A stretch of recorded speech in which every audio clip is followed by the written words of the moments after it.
Okay, this will be my brief intro.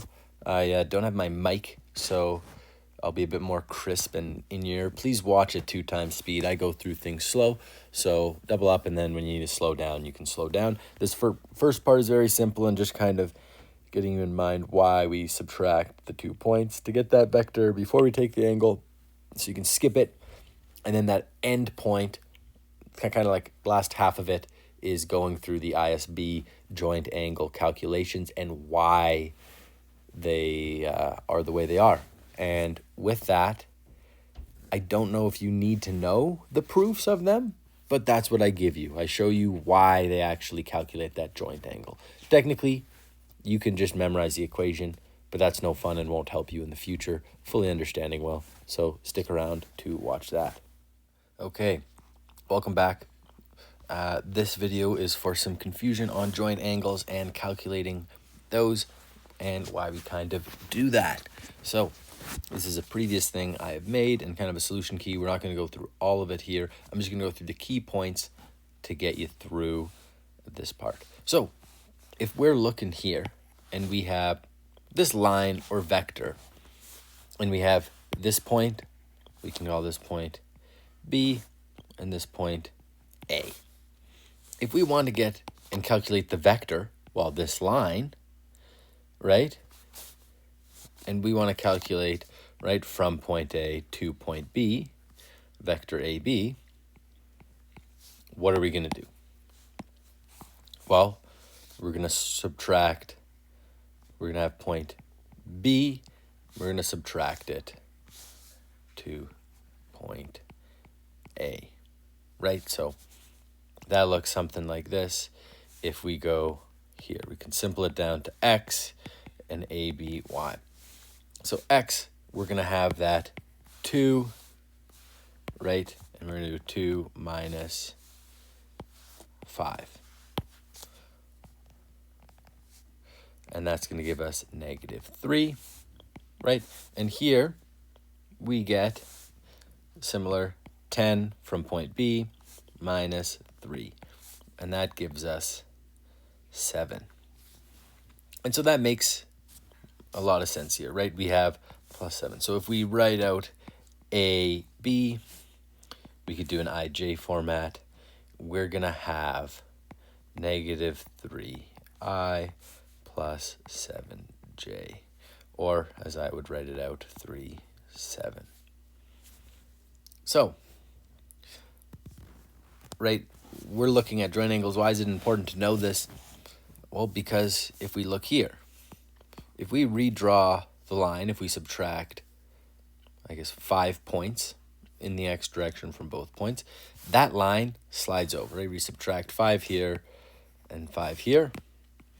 This whole line that was here is going to move over, right? And if we subtract now 3 points in the y direction, that line that was up here is going to move down. And so we're kind of given this, where now point B, well, this should really be at the origin. Point B is 0, 0. And so now we have a position vector. And position vector just means it starts at 0, 0. But we have that -3, 7, which is right. -3 in the negative direction, and then 7 in the y direction. Same thing we would have here. 3 in the negative, 7. Now, why is this important? Well, because we do these things where we subtract points that are in space. And why do we subtract them from each other in space when they're floating around here? Because doing so gives us their kind of vector, which gives us their position and magnitude. So now if we do that, we know its exact orientation, right? And that is important. Why? Because we're doing angles. So now we can calculate the angle within respect to the x or from either direction, right? Or in respect to the y. And you are right. You could do this when it was floating in space, where you just take the angle between this vector or between this vector. But I just want to show you, we subtract between the points so that we know its exact orientation. Because normally, if we have a bunch of motion capture markers, we have a bunch of points in space, but we don't know the vectors. So we subtract between them to get their position. And once you have their position, we can then get an angle. So you start with the points, then you subtract to get the vector, and from there you can get angles. Right? Does that make sense? And also, sorry, I don't have my mic anymore, so it's probably a bit sharper and harder on the ears to hear me right now. So I apologize. So that was the main point I wanted to make there. These are some practice problems you can do. You can try. I'll just hold them here. Take a screenshot, give it a go. Excuse me. And yeah, but let's see, we are kind of given these equations. I'm just scrolling everywhere here. Sorry, very quick video. We're given these equations for the hip, right? We say hip angle equals thigh angle minus trunk, which these angles are absolute angles. What does that mean? It's measured kind of with respect to the horizontal. Measured with respect to, we'll just say x-axis. It just means, yeah, it's the absolute angle from a reference point, which is normally the ground. And right, so you're going to say, well, the trunk isn't on the ground, so we just kind of move that horizontal line up to the trunk to get that angle, right? So that makes sense. So all of these are always absolute. So if we want relative, this guy is going to be the relative angle of the hip. So here we see that for the thigh, we have this blue guy here. And if we bring this blue guy and lay him on top of the thigh, we see these are what the two angles look like. We can move this. The blue goes all the way there, and the trunk is there. Right thigh is a bit back. So I literally just dragged it up.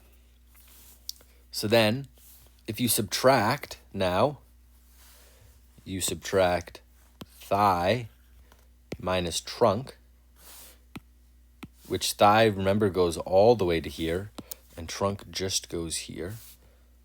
I'll do that with some better markers here. Do thick. Trunk is here. Thigh is here. So when you subtract it, you're left over with this purple, which is right here. And that gives us the hip angle, which is shown here. Which makes sense, because if I'm standing upright, right, my angle is 0. And then as soon as I start bending, this is tough because there's 2 legs, that angle is going to increase, right? So there you go. And you do it for each leg, but we're in 2D, so they move their legs as a whole. Maybe they're in a, what is it called? Potato sack race, you know, their legs are together. We're in 2 dimensions here. So that one, fairly straightforward. Knee, similar thing.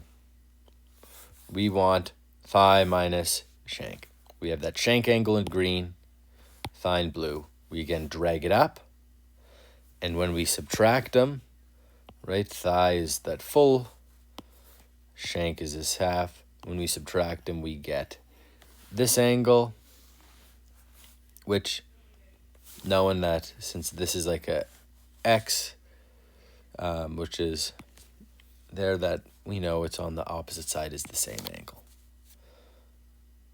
right? Like kind of parallel line. I don't know what the actual theorem is off the top of my head right now, but right? We have two lines. This angle is going to be the same as this angle. I used to know it. I'm lacking. I'm graduated now. I can forget things. Okay. So that one makes sense on how we get that knee angle here. And again, that makes sense because when you're standing straight up, you want the angle to be 0. And then as you, I don't know, do what this guy's doing, maybe like, I guess it's like a ski stance. He's bent down a bit. Wow, he has huge femurs. We'll shrink him a bit. Right, as you bend down, we want that angle to increase to, like, I don't know, 19 degrees. So that's why the angles are here, because we kind of want, when you're standing straight up in anatomical position, to be 0. So this one, I think, is the most confusing one. But you basically just need to know the equations. This is just extra work. So here you go. We have foot minus shank minus 90. Or you can think about it as foot minus shank plus 90. Right? You can think of it as a combined thing, and it doesn't matter what order we do these, it is the same thing. So you can kind of put it in brackets and pretend that they're together.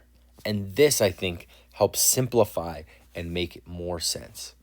So here we again have the foot, absolute angle relative to the ground, shank, absolute angle relative to the ground. Right? And then we add 90. So we're looking at this angle, and we add 90. We want 90 more degrees. So it's going to come out here, and that's what we have here, right? And we have that 90 degree we added. Right? Or we can look at it in a different way, where rather than adding the 90 in the front, we add the 90 in the back. Right? Where this is 90 degrees. Right? This one, I think, makes more sense. I wanted to make this video because I sent this one out to someone, and I saw this and went, like, it makes sense in my mind and kind of how we get there. But I really wanted to emphasize that when you add the 90 on the back end, this line is perpendicular. This line is perpendicular because you were measuring from this line, which is the vector, the shank, and you're adding 90. So you're literally adding 90. So you have this perpendicular. So this one is perpendicular to the shank. That's important. So here we know perpendicular. There we go. We're all happy. We understand so far. Yes? So when we drag this up, we drag that purple guy, throw him up here, and we subtract them from each other, we get this blue guy, right? And this blue guy is from this line, and if we extend that out, this line, this blue line, is 90 degrees from the shank, right? And it's 90 degrees on this side, right? Because it's a straight line. And so, if we have this line is 90 degrees, we know from the previous one, this side of these two lines, sorry, this is getting messy here. I'll do highlighter. We'll choose a better color. Oh my gosh. Wow. They've really upped their game, sure. We have these two lines. And so we know that blue angle here has to be the same angle here, right? And so we get this angle right down here, which is what we want when we subtract those two. Let me clear up everything so you can see the original. There we go. when we subtract green from purple, we get blue, which gives us this angle. And you're thinking, why? Why do we want that angle? It needs to be perpendicular because, like I said, it needs to be perpendicular here, and you want to measure between it, because if this is my foot, right? When I'm in a neutral stance, it seems like I'm tilted back a bit, but when I'm in a neutral anatomical position, it's going to be, that angle is going to be 0 degrees. And then as I point my toe down, it's going to be more degrees, right? Like if I point my toe down, it's going to be like 15 degrees down. Where if I point my toe up, if I dorsiflex up, it's going to be 15 degrees up, down. And we have positive and negative for that. I don't know what they said in class or what they plan to do for positive or negative. I'm not going to say what I've used in the past or what other papers have used. So I will just let that be for you guys to decide. But I hope this helped. Did not confuse you more. But yeah, it's all extra. Good luck. Thank you all for watching my videos. So have a good one. Good luck.